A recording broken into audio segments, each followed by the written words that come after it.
Akata magdi-disguise para makanood ng live sa Flip Top. Saki diniretsa na si Looney. At Akata sobrang kupal, kakasuhan. Alamin natin ang mga yan, so tara.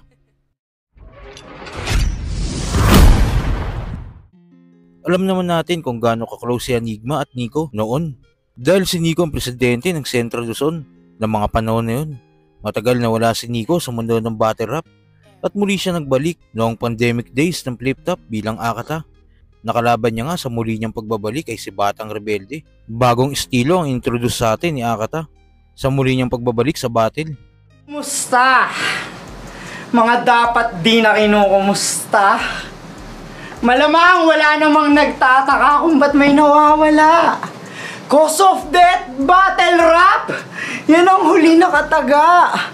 Ayaw na ni Onyx ng rap game, wag nang gambalain pa. Nag-aaral siyang mabuti, so say hi! Kaya Akata! Sa ilang beses nga na pagbattle ni Akata noong quarantine days, ay maraming nangyari na tila hindi niya nagustuhan. At lumabas nga itong lahat sa naging laban niya kay Poison 13 noong Ahon 10. Kaya wala na akong pake kung after nito ako inyo na ipa-deport! Flip Top, kadiri kayo! And there's so much evidence to support. I feel disgusted every time I'm watching this game. You are the reason why being a Filipino is nothing but a shame.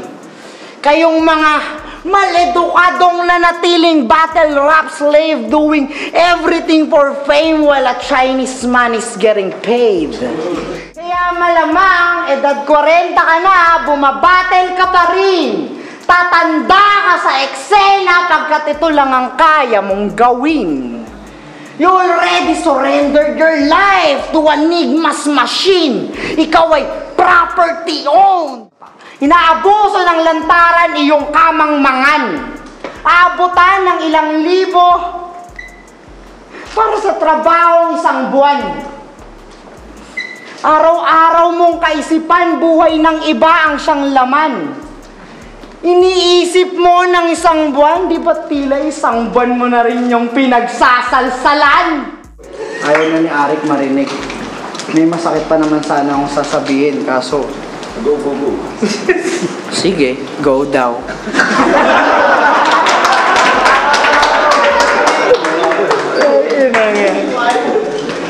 Mismo si Arik nasaktan. Pero ang pinaka nagpasabog sa kanya umano ay nung bigla siyang pinauwi ni Enigma dahil paparating daw si Shernan at baka magkusila ng gulo. Alam naman natin kung anong dahilan bakit nagawa yun ni Enigma. Pero minsan na ding sinabi ni Shernan na siya ang nag-request noon kay Enigma na pauwi na si Akata. Dahil nga sa ginawa na yun ni Enigma, lumabas ang galit ni Akata noong laban niya kay Luxuria. Tabang sumira sa buhay ko! Ba't ako magkakautang na loob kay Enigma? Bumalik ako sa pag-aakalang magiging okay pa ako. Kaso yung chinito mong amo, gago. Muli akong tinratong parang aso. After laban ko kay Serdeo, agad akong pinalayas ang galing. Para daw sa gulo makaiwas yung barracks dahil si Shernan parating. Pagkatapos akong pagkakitaan gamitin, pagmumukhain pa niya akong bading. Ata versus Poison 13. Controversial, 2 million views mga sir. Pero binayaran lang ako 10,000. Kundi pa naman pala talaga gago yan si Alaric Yuson. Ba't ba ako nag-change character kung itatrato lang din niya ako bilang Nico?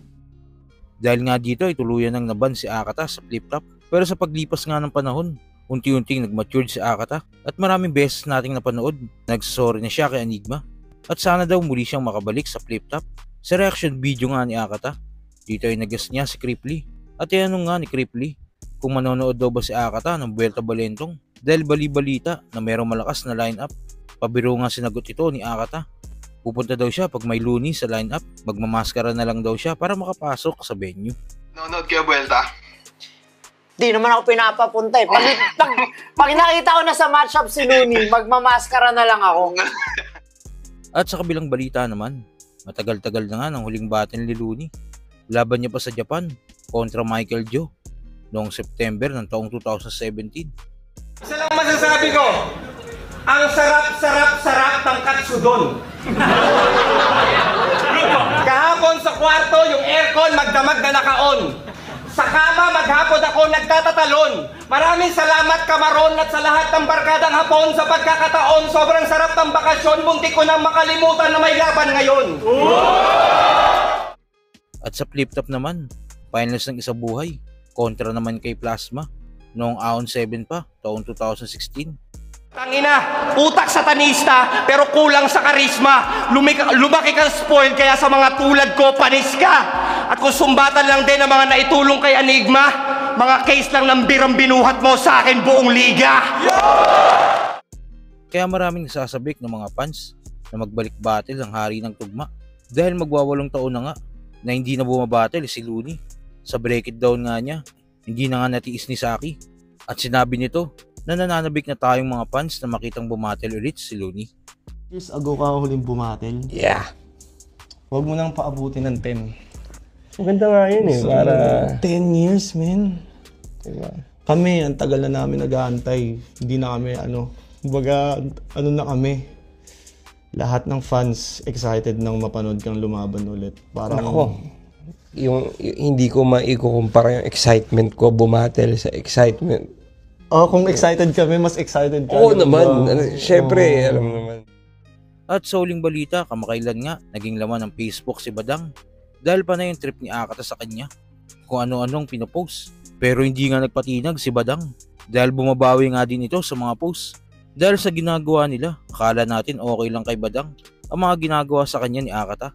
Pero hindi pala, dahil sa isang video ni Badang, tila pikon na ito kay Akata, at konti na lang daw, ay kakasuhan niya na ito, dahil sa sobrang pangungupal nito sa kanya. Upal tayo ni ni Nico ni Akata Upal din talaga pala yung hayop na yun. Ginagamit ka na, tapos yung nasasaktan na sila, ire-report ka pa, di ba? Ganon sila kakupal ng ina. Yun ang mga, kaya hindi ko naman mga kaibigan yan eh. Kaya nag-iisip na rin ako nakasuhan yan, din mo. Sa akin na lahat ng ebidensya. Ginawa na akong hapunan Ginawa na akong tanghalian, umagahan. Parang ako na nagpapalamon sa pamilya nila dahil sa ginagawa kong content, di ba? So kumikita sila. So si Akata kasi kumikita ng 100,000 yan sa isang buwan. Tapos yung binigay na ako ng 500, kinontent lang ako yun, alam ko yun Sobrang, hindi mabait talaga ako men. Yung mga ganyan kasi hindi ko na pinapatulan dahil alam naman natin na diyan lang sila nabubuhay Pero one time na makapag-isip ako na mabuti, talaga may kalalagyan sa akin yan. Maniwala kayo. Iba ako gumante. Talagang pagsisisihan mo habang buhay, katulad ng mga kinasuhan ko dito talaga. So kayo ba mga kuys, anong masasabi nyo sa pahayag ni Badang? At kung babattle si Looney ngayong ahon, sino ang gusto nyong makalaban niya? Mot o Sinyo? Kung ano man sa loobin mo, comment ko lang sa baba na mapag-usapan natin yan. So yun lang, God bless.